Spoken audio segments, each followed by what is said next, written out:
இதில் தலைவர், செயலாளர், பொருளாளர் இந்த பொறுப்புக்கு வர்றதுனால இவங்க ஏதாவது சம்பாதிக்க முடியுமா, லைஃப் செட்டில் ஆக முடியுமானா 10 பைசா பிரயோஜனம் கிடையாது. ராமநாராயணன் தமிழ் சினிமாவில் 2 தடவை தலைவராக இருந்தவர். அவர் இருந்த காலத்தில் தேர்தலில் ஓட்டுக்கு பணம் கொடுக்குறதே கிடையாது. இஷ்டம்னா போடு, இல்லைன்னா போயிட்டு. இப்போ எல்லா தயாரிப்பாளர்களும் கடுமையான வருத்தத்தில் இருக்காங்க. தேர்தல் முடிஞ்சு தமிழ்குமரன் அபரிமிதமான வாக்கு வித்தியாசத்தில் ஜெயிச்சார்.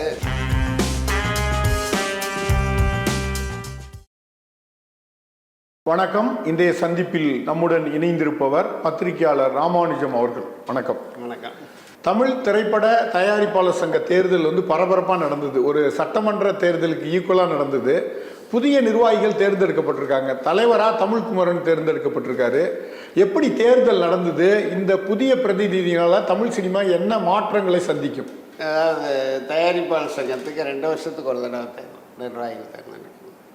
வழக்கம் போல் தமிழ் சினிமாவுக்குன்ட்டு ஏற்கனவே ஒரு நடப்பு தமிழ் திரைப்பட தயாரிப்பாளர் சங்கம்னு அது ஆக்டிவாக படம் பண்ணுற தயாரிப்பாளர் கூட அங்கே தான் இருக்காங்க. எப்போவோ ஒரு படம் எடுத்துகிட்டு ஊரில் விவசாயம் பார்த்துட்டு இருக்கிறவர்லேருந்து இங்கே படம் எடுத்துகிட்டு இருக்கிற வரைக்கும் இருக்கக்கூடிய ஒரு அமைப்பு தான். கிட்டத்தட்ட ஒரு 4000 பேர் அதில் மெம்பர்.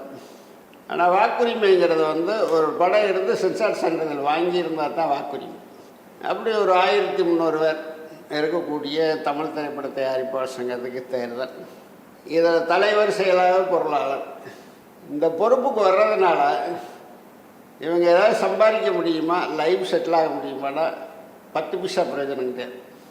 வெளியே போன சொல்லுவாங்களே, சங்க தலைவர் வந்துட்டுருக்காரு, செக்ரட்டரி வர்றாரு, இந்த வடிவேல் படத்தில் சொல்லுவாங்கல்ல, பில்டப் பில்டப் பில்டப், இதுக்கு தான் ஆகும்.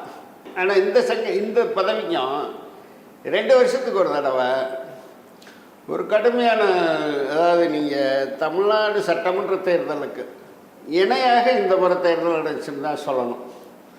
ஒரு சட்டமன்ற தேர்தலை சந்திக்கிறதுக்கு ஆளுங்கட்சியும் எதிர்கட்சியும் ஒதுக்கீடு செஞ்சிருக்கக்கூடிய பணம் 15 கோடி ரூபாங்கிறத ஊடகங்களில் செய்தி வருது. 1 லட்சம், 1.5 லட்சம், 2 லட்சம் வாக்காளர்கள் இருக்கக்கூடிய சட்டமன்ற தொகுதி. ஒரு 1258 பேர் வாக்காளர்களாக இருக்கக்கூடிய தயாரிப்பாளர் சங்கத்துக்கு இந்த தேர்தலில் செலவழிக்கப்பட்ட தொகை மட்டும் 10 கோடி ரூபான்னு ஒரு புள்ளியை வர இருக்கு. இது ஒரு அனுமானமாக சொல்கிறது இல்லை. 10 கோடி என்பது ஏன்னா 2 அணி போட்டி போடுது. ஏற்கனவே தலைவராக இருந்த ராமநாராயணன் முரளி ராமசாமி தலைமையில் ஒரு அணி, அவருடைய தலைமையில் நிர்வாகிகளாக இருந்த தமிழ்குமரன் துணைத் தலைவராக இருந்தார், ராதாகிருஷ்ணன் செயலாளராக இருந்தார். திமுகவிலேருந்து எம்ஜிஆர் வெளியே தனி கட்சி ஆரம்பித்த மாதிரி தமிழ்குமரன் ராதாகிருஷ்ணனை வெளியே ஒரு தனி அணி ஃபார்ம் பண்ணுறாங்க. இவங்க 2 பேரும் போட்டி போடுறதை அறிவிக்கிறதுக்கு முன்னக்க திருப்பதி பிரதர்ஸ் லிங்குசாமி தம்பி சுபாஷ் சந்திர போஸ் நான் தலைவருக்கு நிற்கிறேன்னு டிக்ளேர் பண்ணிட்டார். அவரோட சேர்ந்து ஏற்கனவே செக்ரட்டரியாக இருந்த மன்னன், நேஷ்னல் அவார்டு வாங்கின ஜேஎஸ்கே சதீஷ்குமார், இவங்கெல்லாம் ஒரு டீம் ஃபார்ம் பண்ணியிருந்தாங்க. இந்த பக்கம் ராதாகிருஷ்ணன் அவர் பாம்குரோவில் ஒரு ஹோட்டலில் போட்டு நான் தலைவருக்கு நிற்க போகிறேன்னு அவர் ஒரு லாபி பண்ணிகிட்டு இருந்தார். இதில் எதுவுமே சத்தம் இல்லாமல் ஜனநாயகம் வருது, பராசக்தி வருதுன்னு சொல்லிட்டு இருக்கையில சத்தமே இல்லாமல் தலைவர் தம்பி தலைமையில் அப்படின்னு படம் ரிலீஸ் ஆகி பம்பர் கிட்டானது மாதிரி தமிழ்குமரன் நான் தலைவருக்கு நிற்கிறேன்னு நின்று என்னோட சுபாஷ் சந்திர போஸ் தலைவருக்கு நின்றவரை பொருளாளரை மாற்றிட்டாங்க. செலவழித்த காசு பூரா வாங்கிக்கின்னு சொல்லி அவருக்கு ஒரு அமௌண்ட்டை கொடுத்துட்டு அவரை பொருளாளர் வேட்பாளரை மாற்றி ராதாகிருஷ்ணன் தலைவருக்கு நிற்கிறேன்னு சொன்னவர் நீங்கள் செக்ரட்டரியாகவே இருங்கன்னு சொல்லி அவரையும் கவனித்து அவர் தமிழ்குமரனுடைய டீமுடைய சாரதின்னு சொன்னால் ராதாகிருஷ்ணன் தான் சொல்லலாம். இதில் இந்த 2 அணிக்கும் இடையில இல்லாமல் தனியாக எப்போவுமே இருக்கிறது 5 ஸ்டார் கதிரேசன். வேறு எப்படின்னா கிட்டத்தட்ட இப்போ நீங்கள் ரோடுகளில் போனீங்கன்னா போஸ்டர் பார்க்க தயாரிப்பாளர் சங்க தேர்தலில் தோல்வியே காணாத வேட்பாளர் அப்படின்னு. தயாரிப்பாளர் சங்க தேர்தலில் பணம் இருந்தால் தோல்வியை காண முடியாது. நீங்கள் தீபாவளி பொங்கலுக்கு தயாரிப்பாளர்களை பொறுத்த வரைக்கும் எந்த ரிஸ்க்கும் இல்லாமல் இருக்கலாம். ஒரு 550 பேருக்கு ஜிபேயில் 5000 ரூபா போயிடும் 5 ஸ்டார் கதிரேசன் ஆஃபீஸிலேருந்து. அதே மாதிரி ராதாகிருஷ்ணன் எப்படின்னா தீபாவளி பொங்கல் மட்டும் இல்லை, அவங்களுக்கு என்ன பிரச்சனைனாலும் சரி நீங்கள் தயாரிப்பாளர் சங்க பொறுப்புகளில் இருக்கிறதுலையே நீங்கள் ஃபோன் அடிச்சிங்கன்னா எடுக்கிற ஒரே ஆள் ராதாகிருஷ்ணன் மட்டும்தான். சார் முடியல, ஆஸ்பத்திரியில் இருக்கு. எந்த ஆஸ்பத்திரி? ஆள் அனுப்பி என்ன வேணும் எது வேணும் மருத்துவம் எல்லாத்துக்குமே அது இன்சூரன்ஸும் பற்ற விஷயம் எது இருந்தால் பின்னாடி கிளைம் பண்ணிக்கிறோம்னு பணத்தை கொடுத்து ஆளை காப்பாற்றி கொண்டு வந்துடுவார். குழந்தை படிக்கணும், ஃபீஸ் கட்டேன், ஸ்கூல் பேர சொல்ல படத்தை அனுப்பு. இது இல்லாமல் தீபாவளி பொங்கல் அவர் ஒரு 350 பேர் வருஷம் பூரா இவங்க பர்மனெண்ட்டாக இருக்காங்க. இவங்க ஓட்டு போட்டு அதாவது எல்லாரும் சொல்லுவாங்க வாக்கு சிதறாது, வாக்கு வங்கின்னு சொல்லுவாங்கல்ல. ஆனால் இது வந்து கரன்சி வாக்கு வங்கி. இந்த கரன்சி 5000 ரூபா போலன்னா அந்த வாக்கு மாறிடும். இதுதான் கதிரேசனுக்கும். ஸோ இதுக்கு இடையில் வந்து முரளி ராமசாமி வந்து அவருக்கு ஒரு பாரம்பரியம் இருக்குது. ராமநாராயண் தமிழ் சினிமாவில் 2 தடவை தலைவராக இருந்தவர். அவர் இருந்த காலத்தில் தேர்தலில் ஓட்டுக்கு பணம் கொடுக்குறதே கிடையாது. இஷ்டம்னா போடு, இல்லைன்னா போயிட்டு இப்படி தான் தேர்தல் நடந்துச்சு. முரளி ராமசாமி முதல் முறையாக தலைவருக்கு நிற்கும் பொழுது அவரை எதிர்த்து டிஆர் போட்டி போடுறார். டி ராஜேந்தர் போட்டி கடுமையாக இருக்கு. அப்படி ஜெயிச்சு ஆகணும், வேறு வழி. இங்கிட்ட ஏற்கனவே கதிரேசன் ஒரு 550 பேருக்கு 5000 10,000 சில நேரம் வந்து குக்கர் இல்லைன்னா மிக்சி பெர்மனெண்ட்டாக ஏதாவது ஒரு கடையில் விற்க அதை மொத்தமாக பர்ச்சேஸ் பண்ணிட்டு வந்துடுவாங்க போல். அப்போ அந்த தேர்தலில் முதல் முறையாக தலைவருக்கு ஓட்டு போடுறதுக்கு தலைக்கு 10,000 ரூபா பணம் கொடுக்குறாங்க. அதேமாரி முரளி ராமசாமி ஜெயிக்க முடியுமான்ற பஞ்சாயத்தில் ஓடிட்டு இருக்கும் பொழுது பணம் வந்து அவரை ஜெயிக்க வச்சு, அது ஜெயிக்க வச்சதுக்கு காரணம் அந்த தேர்தலுடைய மொத்த செலவையும் ராதாகிருஷ்ணன் பண்ணுறார். ராதாகிருஷ்ணனை பொறுத்த வரைக்கும் அவர் படம் எடுக்கலாம். அப்பப்போ ஏதாவது ஒரு படம் எடுத்த படத்தை அவர் வேறில் சென்சார் பண்ணி படத்தை ரிலீஸ் பண்ணி கொடுத்துருவார். இவர் செலவு பண்ணி இவர் எடுக்க மாட்டார் ஒழிய, அதாவது இவர் படம் எடுக்க மாட்டார் ஒழிய எடுத்த படத்தை பாதுகாக்கிறதுக்கு ரிலீஸ் பண்ணுறதுக்கும் ஒரு தயாரிப்பாளராக இல்லை. நீங்கள் தான் மாப்பிள்ளை, ஆனால் சட்டம் மட்டும் என்னுடையது. அப்படித்தான் ரஜினி செந்தில் கணக்கு தான். ஆனால் கிட்டத்தட்ட ஒரு 15 ஆண்டு காலமாக தயாரிப்பாளர் சங்கத்தில் எல்லா தயாரிப்பாளரும் தொடர்பு கொள்ளக்கூடிய ஒரு நிர்வாகியாக ராதாகிருஷ்ணன் டாமினேட் பண்ணிகிட்ருக்கார். ஸோ இந்த தேர்தலில் எங்கிட்ட முரளி ராமசாமி, எங்கிட்ட தமிழ்குமரன், இதுக்கிடையில் மன்னன் அவர் தலைவருக்கு போட்டிருக்கார். ஸோ தேர்தல் காலத்துக்கே வரல. ஆனால் அவருக்காக ஒரு டீம் வேலை பார்த்துக்கிட்டே இருக்கு. அண்ணன் துபாயில் இருக்கார், பெங்களூர் இருக்கார், வந்துடுவாருன்ட்டு. இது என்னன்னா, தமிழ்குமரன் ஏற்கனவே தனக்கு போட்டியாக யாரெல்லாம் நிற்கிறாங்களோ எல்லாத்தையும் அவர் வந்து வெயிட்டாக கவனித்ததுனால நம்மளையும் அவர் கவனிக்கிறதுக்கு வாய்ப்பு இருக்குன்ட்டு செயலாளருக்கு போட்டி போட்ட கதிரேசன் தலைவர், செயலாளர், பொருளாளர், துணைத் தலைவர் எல்லா போஸ்ட்டுக்கும் போட்டிருந்தார். கடைசி நேரத்தில் எல்லாத்தையும் வாபஸ் வாங்கிட்டார். செயலாளரை மட்டும் நில்லுங்க, எல்லாத்தையும் வாபஸ் வாங்குங்க, அவளுக்கு என்ன பண்ணுமோ பண்ணிடுறான் அப்படின்னு தமிழ்குமரன் தரப்பில் உத்தரவாதம் கொடுக்கப்படுறதுக்கு ஒரு தயாரிப்பாளர் பஞ்சாயத்து பண்ணி பேசுனதால வாபஸ் வாங்கிட்டார். இப்போ தமிழ்குமரனுக்கு இப்போ போட்டிங்கிறது முரளி ராமசாமி மட்டும்தான். மன்னன் அவங்க ஒரு பொருட்டாகவே கருதலை. ஏன்னா களத்துக்கே வராதால என்ன பண்ணிடு. ரெண்டாவது, தமிழ்குமரனை பொறுத்த வரைக்கும் தன்னுடைய கரன்சி மூலம் தன்னை கரை சேர்க்கும்ன்ற நம்பிக்கை அவருக்கு இருந்துச்சு. அதுக்கடுத்து ராதாகிருஷ்ணனுக்குன்னு ஒரு ஓட் பேங்க் இருக்குல்ல, 350 ஓட்டு. இந்த ஓட் பேங்க்கு இருக்கும். ஒரு கிட்டத்தட்ட ஒரு 8 மாதத்துக்கு முன்னுக்கு தான் இதே ராதாகிருஷ்ணன் தமிழ்குமரன் துணைத் தலைவராக இருந்தவரையெல்லாம் ஆர்கே செல்வமணி பெப்சி விவகாரத்தில் ஒரு பிடமேடையில் பேசியிருந்தார். படமே எடுக்காத ராதாகிருஷ்ணன்லாம் ஜெயலலிதாவுக்கு சங்கத்தோடு நான் எப்படி பேசுகிறது அப்படின்னு கேட்டிருந்தார். அதே ஆர்கே செல்வமணியை இந்த திமுகவில் வந்து திமுக அதிமுகவில் மேடை பேச்சாளருக்கு பணம் கொடுத்தா பேச வருவாங்கள்ல, அது மாதிரி வேட்பாளர் அறிமுக கூட்டத்துக்கு ராதாகிருஷ்ணனை யாரெல்லாம் எடுத்தாங்களோ எல்லோரும் இந்த மேடையில் உட்கார வச்சு தமிழ்குமரன் தலைமையிலான அன்னைக்கு ஓட்டு கேட்க வச்சார் ராதாகிருஷ்ணன். ஸோ அந்த தேர்தல் ஒரு கடுமையான ஒரு எம்எல்ஏ சட்டமன்ற தேர்தல் மாதிரியே போயிட்டுருக்கும் பொழுது நீங்கள் பார்த்தீங்கன்னா அந்த ஜனவரியில் அறிவிக்கப்பட்ட தேர்தல் பிப்ரவரி 22, கிட்டத்தட்ட இடையில் 50 நாள். இந்த 50 நாளும் 50 மீட்டிங்கு, தயாரிப்பாளர் சங்கத்தில் அந்த ஓட்டு போடுற ஆட்கள் மட்டும் இல்லை, அவங்களுக்கு ஓட்டு கேட்குற குரூப்பு, டிஸ்ட்ரிபியூட்டர், மீடியேட்டர், கிட்டத்தட்ட இது வாக்குரிமை இல்லாத ஒரு 200 பேர், வாக்குரிமை உள்ள ஒரு 300 பேர், 500 பேருக்கும் தினசரி காலையில் எழுந்திரிச்சு அவங்களுடைய வேலை என்னென்னா, வீட்டில் இருந்து கிளம்புனா நேர வடவள்ளியில் வந்து துணைத் தலைவருக்குன்றவர் கமலக்கண்ணன் ஒருத்தர், அவர் அங்கே ஒரு ஹோட்டல் வச்சுருக்கார்.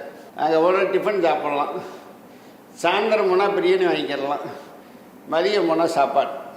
அப்படியே வடவள்ளி பஸ் ஸ்டாண்டில் ஏறினா அபிபுல்லா ரோட்டில் முரளி ராமசாமியுடைய தேர்தல் அலுவலகம், மதிய உணவு அங்கே சாப்பிட வேண்டியது. அப்படியே ரோட்டை கிராஸ் பண்ணி செவனி பிரிட்ஜ் கிராஸ் பண்ணி நீங்கள் போனீங்கன்னாக்கா பாங்க்ரோவில் வந்து தயாரிப்பாளர் நலங்காணி தமிழ்குமரன் நாணி அங்கே போனீங்கன்னா ஈவினிங் டிஃபன் சாப்பிட்லாம், காஃபி சாப்பிட்லாம். அப்படியே எடுத்துட்டு நீங்கள் அங்கேருந்து 17 பஸ் வடவள்ளி இறங்கினீங்கன்னா கமலக்கண்ணு ஹோட்டலுக்கு போனீங்கன்னா விஜய் ஹாஸ்பிட்டலுக்கு எடுத்தாப்புல ஹோட்டல் இருக்கான். தேர்தல் நேரம் என்ன காலையில் தானே வாங்கினேன்னு சொல்ல முடியாது, கொடுத்து விடு. இப்போ வந்து புதிய நிர்வாகிகள் தேர்ந்தெடுக்கப்பட்டுட்டாங்க. இவங்க வந்து என்ன செய்வாங்க? தமிழ் சினிமாவில் எதுவும் சிக்கல் இருக்கா? இவங்க எப்படி அதை எதிர்கொள்வாங்க? அதாவது கிட்டத்தட்ட நான் ஒரு தயாரிப்பாளர் சங்கத்துடைய தேர்தல் 10 தேர்தல் நான் நேரடியாக சந்தித்த அனுபவம் இருக்குது, பார்த்துருக்கேன். ஒவ்வொரு தேர்தலையும் இந்த கொடுக்குற வாக்குறுதி இருக்கு பாருங்க, அந்த வாக்குறுதி அணி மாறி, அணியுடைய பேர் மாறி, வேட்பாளர் மாறி, அதே தான் இருக்கும். கோரிக்கை மாறாது, தீரவும் தீராது எதுவுமே. அதாவது இந்த தயாரிப்பாளர் சங்கத்தை பொறுத்த வரைக்கும் என்னென்னா, நீங்கள் இப்போ எல்லா தயாரிப்பாளரும் கடுமையான வருத்தத்தில் இருக்காங்க. தேர்தல் முடிஞ்சு தமிழ்குமரன் அபரிமிதமான வாக்கு வித்தியாசத்தில் ஜெயிச்சார், எல்லாம் நடந்துச்சு. ஆனால் எல்லாருக்கும் ஒரு வருத்தம், தேர்தலை 3 வருஷத்துக்கு ஒரு தடவை மாற்றிட்டாங்களே. 2 வருஷத்துக்கு ஒரு தடவை நடந்தா இந்த தேர்தலில் ஒவ்வொரு தயாரிப்பாளருக்கும், அதாவது கை நீட்டி ஓட்டு போட்ட தயாரிப்பாளர் எல்லாத்துக்குமே 1 லட்சம் ரூபா பெனிஃபிட். தமிழ்குமரன் 20,000 ரூபா கொடுத்துருக்காரு, முரளி ராமசாமி 2,000 ரூபா கொடுத்துருக்காரு, கமலக்கண்ணை முதல்ல மிக்ஸி கொடுத்தாரு, அப்புறம் வந்து 2வது வாட்ச் கொடுத்தாரு, ஓட்டுக்கு 5,000 ரூபா பணம் கொடுத்துருக்காரு, கதிரேஷ் 10,000 ரூபா பணம், ஒரு குக்கர்.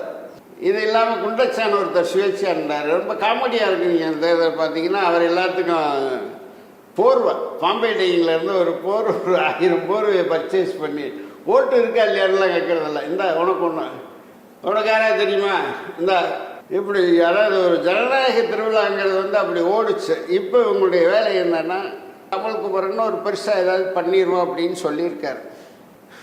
கோடிக்கணக்கில் பணம் போட்டு படம் எடுத்த தயாரிப்பாளர்களுக்கு மாதம் பென்ஷன், மருத்துவ காப்பீடு.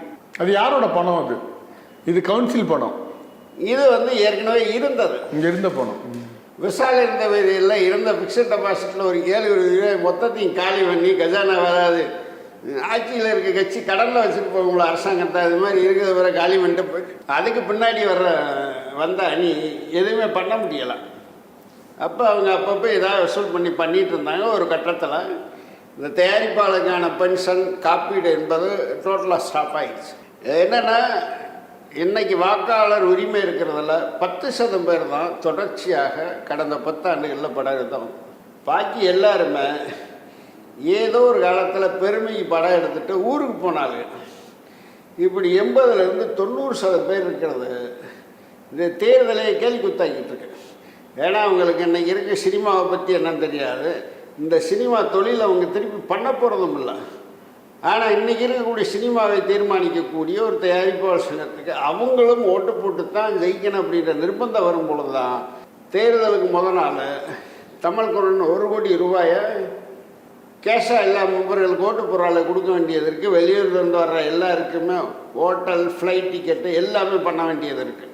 ஸோ இந்த நொம்பலம் தாங்காமல் தான் நீங்கள் வந்து பாரதி ராஜா தலைமையில் நடப்பு தமிழ் திரைப்பட தயாரிப்பாளர் சங்கம்னு, ஏன்னா நான் எதுக்கு எக்ஸ்ட்ரா லக்கேஜ் சமக்கணும்னு அவங்க கேட்குறாங்க. நீ அதாவது 1991 ஒரு 50 லட்ச ரூபாயில் ஒரு படம் எடுத்தால் சினிமாவே வேணாம்னு போய் ஊரில் விவசாயம் அது வந்து செட்டில் ஆகிட்டேன். இப்போ நீயும் வந்து ஓட்டு போட வேண்டியதுனால சம்பந்தமாக இல்லாத ஆட்கள்கிட்ட இல்லை நாங்கள் ரொம்ப நிற்க வேண்டியது இருக்குன்னு தான் அவங்க தனி சங்கம் ஆரம்பித்தாங்க. ஸோ இப்போ இந்த சங்கத்தில் இப்போ இது என்னென்னா, தமிழ்குமரனுக்கு ஒரு பெருமை. பாட்டாளி மக்கள் கட்சியில் இளைஞரணி தலைவராக நியமித்தாங்க. அறிவிச்ச வேகத்திலே அந்த போஸ்ட்டை பிடுங்கியாச்சு. நான் வந்து அமைக்கிறேன் பாருன்ட்டு அன்புமணிக்கு எதிராக ஒரு சங்கத்துக்கே தலைவராகிட்டேன்ட்டு இன்றைக்கி அவர், ஏன்னா அவர் ஜெயித்த உடனே நீங்கள் டிவி ரோலிங்கு, ஃபேஸ்புக்கு எல்லாத்துலேயுமே வன்னிய சமூகத்திலிருந்து முதல் முறையாக தலைவர். அவருக்கு ஜாதி பார்த்து இங்கே யாருமே ஓட்டு போடல, எவ்வளோ பணம் கொடுத்தாருன்னு பார்த்து தான் ஓட்டு போட்டான். ஸோ ஜாதி பூசப்படுது. ஆனால் அதையும் மீறி அவர் ஏதாவது ஒன்று செய்யணுன்ற மோட்டிவில் இப்போ அவர் முயற்சி எடுத்துகிட்ருக்காரு. ஏற்கனவே அவங்க வந்து அவர் நிர்வாகியாக இருக்கக்கூடிய லைக்கா ப்ரொடக்ஷன் வந்து தயாரிப்பாளர் சங்கத்துக்கு 1 கோடி ரூபா நிதியெல்லாம் கொடுத்தாங்க. இந்த சங்கத்தை பொறுத்த வரைக்கும் இப்போ துணை முதல்வரை போய் சந்திச்சிருக்காங்க, முதலமைச்சரை போய் சந்திச்சிருக்காங்க. பட் அடுத்து இவங்க என்ன செய்ய போகிறாங்கங்கிறத இனிமேல் அவங்க அறிவிச்சா தான் தெரியும். ஆனால் இங்கே செய்கிறதுக்குன்னு எதுவுமே ஒன்றும் இல்லை. அதிகபட்சம் நீங்கள் 2 விஷயம் செய்யலாம். தயாரிப்பாளருக்கு பென்ஷன் கொடுக்கலாம், அவங்க வீட்டில் பிள்ளைய படித்தா அவங்களுக்கு நிதியுதவி பண்ணலாம், அல்லது மருத்துவ காப்பீடு. இல்லை ஏதாவது ஒரு படம் பிரச்சனையில் சிக்குது, படம் ரிலீஸ் ஆகாமல் இருக்குன்னா தயாரிப்பாளர் சங்கம் உதவும் சார். ஒரே விஷயந்தான், நீங்கள் பேஸ்மெண்ட்டை கரெக்டாக போட்டிங்கன்னா பில்டிங் மேலே எத்தனை மாடி வேணாலும் எழுப்பலாம். ஒரு படம் தயாரிக்கிறவர் வந்து படம் ப்ரொடக்ஷன்லேருந்து ரிலீஸ் வரைக்குமான எல்லா விஷயங்களும் கரெக்டாக நீங்கள் ஸ்கெட்ச் போட்டு வேலை செஞ்சுட்டா தயாரிப்பாளர் சங்கமாக யாருமே ஒன்றும் பண்ண வேண்டிய அவசியமே இல்லை, படம் ரிலீஸ் ஆகிடும். இங்கே இருக்கிற பிரச்சனை என்னென்னா, நீங்கள் ஏற்கனவே ஒரு படம் எடுத்து அதில் கடன் வச்சுருப்பீங்க. அடுத்த படம் எடுக்கும் பொழுது இந்த பிரச்சனை வந்து அங்கே நிற்கும். அங்கே தான் தயாரிப்பாளர் சங்கமும் விநியோக சங்கமும். தயாரிப்பாளர் தானே அடிக்கடி சொல்கிற ஒரே விஷயம், ஒரு படம் எடுத்தீங்கன்னா அந்த படத்தினுடைய வரவு செலவு அந்த படம் ரிலீஸோடு முடிச்சிருங்க. அடுத்து கொண்டு வரும்பொழுது தான் அந்த பழைய கடன் வருது. அதனால் அதாவது இங்கே வந்து நீங்கள் எப்படி படம் எடுக்கலாம், நல்ல படம் எடுக்கிறது எப்படி சிக்கனம், இதுக்கெல்லாம் இங்கே யாரும் எதுவும் சொல்லியெல்லாம் தர முடியாது சினிமாவில். அது அவங்கவுங்க சுயமாக தான் கற்றுக்கிற முடியும். அதனால் சங்கம்ங்கிறது என்னென்னா, தயாரிப்பாளருக்கு வேறு ஏதாவது பிரச்சனை வரும் பொழுது அதுக்கு தலையிடுவதற்கு ஒரு 3ஆம் தரப்பு வேணும். அது வந்து கேஆர்ஜி இருந்தது வரைக்கும் அந்த சங்கம் ஒரு அதிகாரமாகவும் ஒரு கம்பீரமாகவும் இருந்துச்சு. அந்த கம்பீரம் எல்லாத்தையுமே இப்போ இருக்க சங்கம் இழந்துருச்சு. நன்றி, வணக்கம். இந்த வீடியோ உங்களுக்கு பிடிச்சிருந்தா லைக் பண்ணுங்க, ஷேர் பண்ணுங்க, கமெண்ட் பண்ணுங்க. மறக்காம OH சினிமா சேனலுக்கு சப்ஸ்கிரைப் பண்ணுங்க.